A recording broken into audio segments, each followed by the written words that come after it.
এই কথাগুলো আমরা আজ থেকে আগেই বলেছিলাম।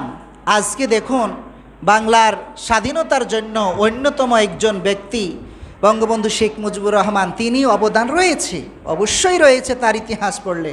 কিন্তু তাকে নিয়ে যখন সীমা লঙ্ঘন করা হলো যে প্রত্যেকটা জায়গায় মূর্তি বানানো হবে, আমরা আলেম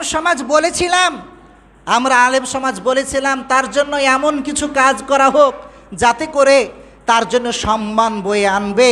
কারণ এই মূর্তিটাতে পাখি বসবে, পাখিতে পায়খানা করতে পারে, অন্য একটা উড়ন্ত জিনিস এসে বসতে পারবে, তাতে কি তার সম্মান বাড়বে?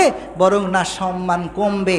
আমরা বারবার এই কথাগুলো বোঝানোর চেষ্টা করেছিলাম। দেখুন, ইসলাম মূর্তি সাপোর্ট করে না, ইসলামে এগুলো জায়েজ নেই, এটা করুন না। ইজ্জতের মালিক আল্লাহ, বেইজ্জতের মালিক আল্লাহ। ইজ্জত দিতে হলে তাকে অন্যভাবে দেওয়ার চেষ্টা করুন, যেটা ইসলাম পারমিট করে। কিন্তু এই বলার অপরাধে শত শত আলেমকে কারাবন্দী করা হয়েছিল। এটাই বলার অপরাধে শত শত আলেমের হাত, যেই হাত দিয়ে বুখারী মুসলিমের পৃষ্ঠা উল্টানো হতো, যে হাত দিয়ে কুরআনুল কারীম প্রতিনিয়ত উল্টানো হতো, সেই হাতে শত শত আলেমের হাতে হাত কড়া পরানো হয়েছিল। বিভিন্ন সেইগুলো আমরা আর বলতে চাচ্ছি না, কারণ সেগুলো বলা প্রয়োজন নেই।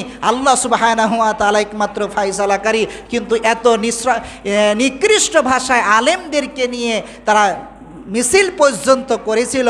আজকে দেখুন, সেখানে আমরা পাখির কথা বলেছিলাম, একটা এক্সাম্পল দিয়েছিলাম, আজকের দৃষ্টান্তটা কোথায় গিয়েছে সেই মূর্তিকে কেন্দ্র করে।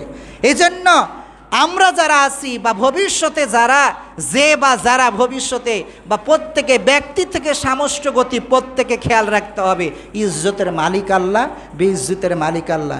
জোর করে ইজ্জত পাওয়া যায় না রে ভাই, জোর করে ইজ্জত পাওয়া যায় না। এগুলো উপর থেকে ফায়সালা হয়। আর হক কথা বলার কারণে, ন্যায় কথা বলার কারণে, সঠিক কথা, ইসলামের সঠিক কথা বলার কারণে যাদের হাতে হাত কড়া পড়ালেন, যাদের উপর জুলুম নির্যাতন করলেন, সময়ের ব্যবধানে তাদের দোয়া আল্লাহ কবুল করলো, কিন্তু ইজ্জতটা আর দুনিয়াতে থাকা বলতে কিছু থাকলো না।